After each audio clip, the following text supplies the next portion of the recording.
আমার নাম হচ্ছে সায়েম সারিয়ার। আমি হচ্ছে একজন কন্টেন্ট ক্রিয়েটর।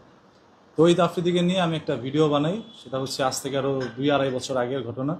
তো ওই ভিডিওকে কেন্দ্র করে তৌহিদ আফ্রিদি একটা একটা ফোন দিয়ে আমাকে ডিবি অফিসে ডাকায়। তবে এতটুকু পর্যন্ত আপনার ভিডিওতে দেখেছেন, সম্পূর্ণ ঘটনা অনেকেই জানেন না, সেটা একটু ক্লিয়ার করি। তৌহিদ আফ্রিদির একটি ব্লগের মধ্যে তার মা শুয়েছিল, সেটার উপরে সে উঠে একটু লাফালাফি করে, আর এই ভিডিওটাকে কেটে কেটে অনেকে নেগেটিভলি প্রেজেন্ট করতে থাকে অনলাইনে। তো যেহেতু তৌহিদ আফ্রিদিকে আমি পছন্দ করতাম আগে থেকে, সেহেতু আমি তাকে নিয়ে একটা ভিডিও বানাই এবং আমার ভিডিওর মধ্যে আমি বলি যে তৌহিদ আফ্রিদিকে নিয়ে আপনারা যারা নেগেটিভলি সরাচ্ছেন, এটা আসলে আপনারা করেন না। কারণ সন্তান কিন্তু সবসময় মায়ের কাছে ছোটই থাকে, সন্তান কখনো বড় হয় না। তো সন্তান মার সাথে দুষ্টুমি করতেই পারে। তো ওই ভিডিওটি রাতারাতি ট্রেন্ডে চলে যায়, দেখা যায় 10 ঘন্টার মধ্যে প্রায় 10 মিলিয়ন ভিউ হয় এবং 17,000 মানুষ ওয়াচিং করতেছিল। যার কারণে তৌহিদ আফ্রিদির এটা ভালো লাগে না, বা তার টিমমেটরা আমাকে ডাকায়। প্রথম একটা ফোন দেয়, সেটা হচ্ছে রাহি। দুপুর 12টার দিকে রাহি আমাকে ফোন দিয়ে বলে, আপনি যে ভিডিওটা বানাইছেন এটাতে ব্রো খুব রাগ করছে। তখন আমি ব্রোকে আসলে চিনতাম না, ব্রোর পরিচয়টা আমি একটু পরে দিচ্ছি। পরবর্তীতে আমি বললাম যে ভাই, যদি কোনো প্রবলেম থাকে আপনি বলেন, আমি ভিডিওটা এখনই ডিলিট করে দিই। তো তারা বললো যে মানে ব্রো যতক্ষণ নির্দেশ না দিবে ততক্ষণ পর্যন্ত ভিডিওটা ডিলিট করতে পারবেন না। তো আমিও ভিডিওটা ডিলিট করি না, আমি আশায় আছি যে তৌহিদ আফ্রিদি আমাকে ফোন দিবে, বলবে ডিলিট করতে, আমি করে দিব। পরবর্তীতে 4টার দিকে, বিকেল সেই একই দিনে 4টার দিকে জাকারিয়া নামে একজন তার টিমমেট আমাকে ফোন দেয়, দিয়ে বলতেছে যে ভাই আপনাকে ডিবি অফিস আসতে হবে। পরে আমি তার ফোনটা ওইভাবেই করি নাই, কারণ ও তো আর পুলিশ না, ও ডাক দিলে যে আমি চলে যাব। ডিবি অফিস থেকে 4:30টার দিকে আমাকে ফোন দেওয়া হয়। ফোন দিয়ে বলতেছে 1 ঘন্টার মধ্যে আপনি মিন্টু রোড ডিবি অফিস চলে আসেন। তারপরে আমি 1 ঘন্টার মধ্যে কাউকে না জানা, শুধু 2-1জন আমার যারা শুভাকাঙ্ক্ষী ছিল, আমি তাদেরকে বলছি যে ভাই আমাকে ডিবি অফিস ডাকাচ্ছে, আমি কি করব। তখন বললো যে তুমি যাও, কোনো সমস্যা নেই। তো আমি তাদের উপর আস্থা রেখে আর পুলিশের প্রতি আস্থা রেখে আমি ডিবি অফিস যাই।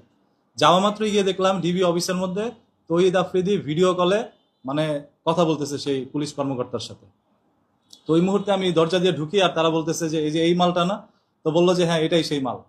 বলা মাত্রই আমার পিছনে এইভাবে হ্যান্ডকাপটা পরায়, পরানোর পরে মানে এলো পাথারি আমাকে কটা চর দেয়, তারপর মাথার মধ্যে একটা টুপি পরায়। তখন ভাই আমার কাছে মনে হচ্ছে যে পুরো দুনিয়াটাই আমার কাছে অন্ধকার। সেটা কি জমটুপি বা কোনো এরকম ছিল কিছু? যেমন যেমন জমটুপি বলতে অনেকে বলছে জমটুপি, হ্যাঁ কালো মুখোশ পরা বা এরকম হ্যাঁ। টুপিগুলো আর কি, মানে কাপড় দেওয়া আর কি, এরকম দিয়েছিল কিনা? আচ্ছা, ওই কালো টুপিটা ছিল এরকম যে ফাঁসির মঞ্চে যে টুপিটা পরানো হয় লাস্ট মোমেন্টে, ওই টুপিটা আমার মাথার মধ্যে পরানো হয়। আমি কোনো কিছুই দেখতে পারতেছিলাম না। পিছন দিয়ে এলো পাথারি আমাকে একই বরাবর আমাকে 15 থেকে 20টা বাড়ি মারে। তারপর আমি মাটিতে বসি নাই। এর পরবর্তীতে যখন আমার হাঁটুর মধ্যে বাড়ি মারে, আমি মাটির মধ্যে বসে পড়ি। তারপর ভিডিও কলে তৌহিদ আফ্রিদিকে দেখাচ্ছিল যে এই যে এভাবে দিচ্ছে আর কি, সবকিছু দেখাচ্ছে। তো তৌহিদ আফ্রিদির মন তখন পর্যন্ত গলে নাই, যার কারণে সে তখন, আমি কিন্তু শুধু বলতেছে যে মাপ চা, ওর কাছে মাপ চা। আমি তৌহিদ আফ্রিদির কাছে মাপ চাচ্ছি যে ভাই, আমি জীবনে কোনোদিন ভিডিও বানাবো না, আমাকে মাফ করে দেন, এবারের মতোই শেষ, প্রয়োজন আমি রিক্সা চালাই খাবো, তারপরে ভিডিও বানাবো না। তখনও তৌহিদ আফ্রিদি সেই পুলিশ কর্মকর্তাকে বলছে যে আপনি ওর নামে মামলা দেন, ও জামাত শিবির করে, আপনারা ওই আইডি রেখে দেন, ফেসবুক চ্যানেলগুলো রেখে দেন, আপনারা ইনভেস্টিগেশন করেন, তাহলে জানতে পারবেন যে ও জামাত শিবিরের সাথে জড়িত। এরপরে আমার কিন্তু ফেসবুক আইডি, ইউটিউব চ্যানেল সবকিছু তারা রেখে দেয়। মানে ওইগুলো তৌহিদ আফ্রিদির টিমমেটেই নেয় বা পুলিশ নেয়, যেই নেয় আমার কাছ থেকে নেওয়া হয়েছে। তো আমার মুখোশ বান্ধা অবস্থায় যখন আমাকে মারধর করা হচ্ছিল, তৌহিদ আফ্রিদি ভিডিও কলে ছিল, এটা আমি বুঝতেছিলাম। তো ওই রুম থেকে আমাকে আরেকটি রুমে নিয়ে যায়, যেখানে নিয়ে আমাকে হাঁটুর মধ্যে বাড়ি দিয়ে আবারও বসায়। বসানোর পরে তারা বলতেছে যে কোন কলেজে পড়স। আমি বললাম যে জাতির জনক বঙ্গবন্ধু শেখ মুজিবুর রহমান কলেজ থেকে আমি পড়াশোনা করছি। বলা মাত্রই ঠাস ঠাস করে আমাকে কটা থাবুর মারার, বলে যে জাতির জনক বঙ্গবন্ধুর নামটাকে তুই তো বেজ্জতি করে দিলি, অপবিত্র করে দিলি, তোর মুখে এই নাম মানায় না। এইগুলো বলে বলে আমাকে মারছে। তারপরে বললো কি করস, আমি বলে ভিডিও করি। সেই ভিডিও বানান করতে বলছে, আমি বানান করছি। বানান সঠিক হওয়ার কারণেও মারছে। মানে সঠিক ব্যাঠিক যাই হোক, তারা মারবে, এটা হচ্ছে কথা। এক পর্যায়ে আমার প্যান্ট খুলতে নেয়, নিয়ে বলে যে ওর পুরুষাঙ্গ কেটে দিব, যাতে করে আর কোনোদিন স্ত্রীর সাথে সহবাস করতে না পারে। এই ধরনের থ্রেট দেয় এবং এক পর্যায়ে আমাকে গুম করে দেওয়ার চেষ্টা করে তারা। তারা একটা বস্তা নেয়, নিয়ে বলতেছে আমি তো সবকিছু চোখ বাঁধা, আমি তো সব বুঝতেছি, যতটুকু শুনতেছি কানে ওইগুলো। তো বলতেছে ওকে গুম করে দে। ডিবি আরেক যে অফিসে, মানে অন্য রুমে নিচ্ছে, ওইখান থেকে বলা হচ্ছিল যে ওকে গুম করে দে, নিয়ে ফেলে দে, এত কিছু করার তো দরকার নেই। তো আমাকে কানে কানে আরেকজন পুলিশ বলতেছে 10-20 হাজার টাকা দে, তাহলে মাইকটা একটু কম হবে। পরে আমি বললাম আমি গরিব মানুষ, আমি 10,000 টাকা কই পাবো। এটা বলার পর গরিব ফকিরনি বলে আমাকে আরো মারে। মানে তখনও জাকারিয়া যে তার টিমমেট, সে এখানে ছিল না, সে অন্য রুমে ছিল। পরবর্তীতে ওই রুমে আমাকে আবারও নিয়ে যায়, নিয়ে গিয়ে আমার মুখোশটা খোলে, আর হ্যান্ডকাপ তখনও পরা ছিল। এর পরবর্তীতে আমার কাছ থেকে জবানবন্দি নেয়, ভিডিও করে, ভিডিওতে বলতে বলে যে তোর সাথে কিছু হয় নাই, বল যে মুসলিকা দিয়ে চলে গেছে। আমি ওইগুলোই বলছি। আর আমার নামে যে মামলাগুলো দিতে নেয়, তার মধ্যে জামাত শিবির, আমি দেশদ্রোহী, তারপর হচ্ছে আমি সরকারের বিরুদ্ধে কথা বলি, এই ধরনের কথাগুলো বলে অনেকগুলো অভিযোগ দিচ্ছে আমার হাতে। এক সময় একটা বন্দুক দিয়ে তারপর বলতেছে যে এই যে ও বন্দুক সহ ধরা খেয়েছে। অনেকভাবে নাটক সাজায় তারা করছে। আহ, কতদিন ছিলেন সেখানে? কতদিন না, আমি সেখানে প্রায় 1.5 থেকে 2 ঘন্টা এরকম। আপনার মতো অনেকে ছিল নাকি এখানে, নাকি শুধু আপনিই ছিলেন? তখন শুধু আমিই ছিলাম, আমার সাথে আর কেউ ছিল না। শুধু আমি একাই ছিলাম, আমার সাথে এরকম কাজগুলো করছে। তারপর যখন তার টিমমেট জাকারিয়ার সামনে আনলো, তখন জাকারিয়া ফোনে বলতেছে যে ব্রো, সবকিছু কিন্তু এক্সট্রিম হয়ে যাচ্ছে, আপনি যা চাচ্ছেন তার চেয়েও বেশি হচ্ছে। মানে তারা হয়তোবা চাইছিল যে 2-4টা বাড়ি মেরে ছেড়ে দিবে, সেইখানে আমাকে এত পরিমাণ মারছে যেটা তারা নিজেরাও কল্পনা করতে পারে না। তখনও তহিদ আফ্রিদি বলে নাই যে ঠিক আছে ওকে মাফ করে দাও, তখনও বলে না, আমি তো মাপ চাইতেছি।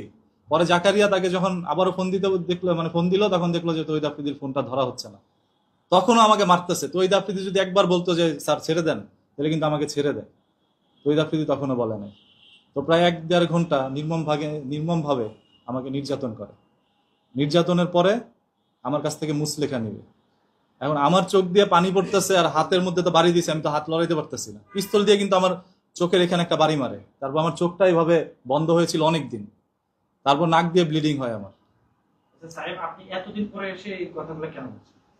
এতদিন পরে কেন ভাই, আপনারা সবাই জানেন যে 17 বছর পুরো বাংলাদেশের মানুষ চুপ ছিল। সেখানে অনেক প্রভাবশালী লোক ছিল যারা সবাই চুপ ছিল। আর সেখানে আমি একটা মামুলি পুঁটি মাছ।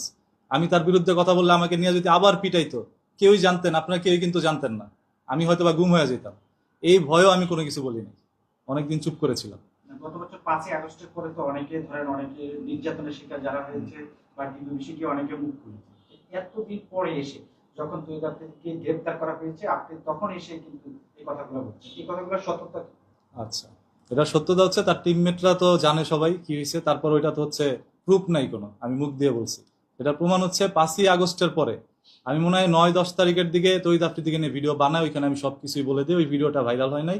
ওই ভিডিওটার মধ্যে তৈদ আফ্রিদি নাম বাদে বাকি যা করা হয়েছে আমি সব বলছি। ভিডিও এখন আমার পেজে আছে, কত সালে ছাড়া হয়েছে আপনারা চাইলে দেখাইতে পারি। তো ওই ভিডিওর মধ্যে আমার সবকিছুই বলা আছে। পরবর্তীতে যখন আফ্রিদি গ্রেপ্তার হইলো, তারপরে সবাই আবার আমাকে বলছে যে ভাই আপনি একটু বলেন, এই বিষয়টা বলেন। আর তারপর আমার যারা শুভাকাঙ্ক্ষী, যারা এই বিষয়টা জানতো, সবাই বলছে ভাই এখন মুখ খোলার সময়, তুমি এখন মুখ খোলো অন্তত পক্ষে, না খুললে তুমি কাপুরুষ। তো আমি চিন্তা করলাম যেহেতু তারই টিমমেটের একজন রাহি, তার টিমমেটের একজন সদস্য যাকে তৈদ আফ্রিদি বড় করছে, মোটামুটি অনলাইনে পরিচিতি করেছে, সে মুখ খুলছে, আমি কেন খুলবো না? তখন আমি কিন্তু আবারও বিষয়টা বলি এবং তৈদ আফ্রিদির নামটা উল্লেখ করে সে 5ই আগস্টের পরে যে ভিডিওটা বানাই, ওইটা আমি আবারও বানাই। জাস্ট তার নামটা এবার বলে দিছি, আর এই ভিডিওটা ট্রেন্ডে চলে আসে। ভাই, আপনি 5ই আগস্টের পরে তার নাম নিতে ভয় পেতেন? হ্যাঁ, মানে কি এমন ভয়, বা এরপরে আপনাকে আসলে আপনার থেকে কি মুসলিকা নিয়েছে, আপনি কি বলতে পেরেছেন? মুসলেখার মধ্যে নিয়েছিল যে আপনি দেশদ্রোহী যে কন্টেন্ট আমি বানাই, এটা আমার কাছ থেকে জবানবন্দি নিছে যে আমি দেশের বিরুদ্ধে কথা বলি, শেখ হাসিনার বিরুদ্ধে কথা বলি, এগুলো আমাকে দিয়ে লিখাইছে। এবং ভবিষ্যতে আমি এই ধরনের কন্টেন্ট বানাবো না, এটা আমার কাছ থেকে তারা লিখিয়ে নিয়েছে। আর কেন আমি তহিদ আফ্রিদির বিরুদ্ধে এতদিন কথা বলি নাই, এটা হচ্ছে ভয়। আমাকে জীবনে কোনোদিন একটা পুলিশ রাস্তার মধ্যে দাঁড় করা জিজ্ঞেস করে নাই তোর বাড়ি কই। সেইখানে ডিবি অফিসের মতো একটা জায়গা আমারে নিয়ে, মানে আমি একা ছিলাম ভাই। একা একটা মোমেন্টে আপনারা যেই কই আপনাদেরকে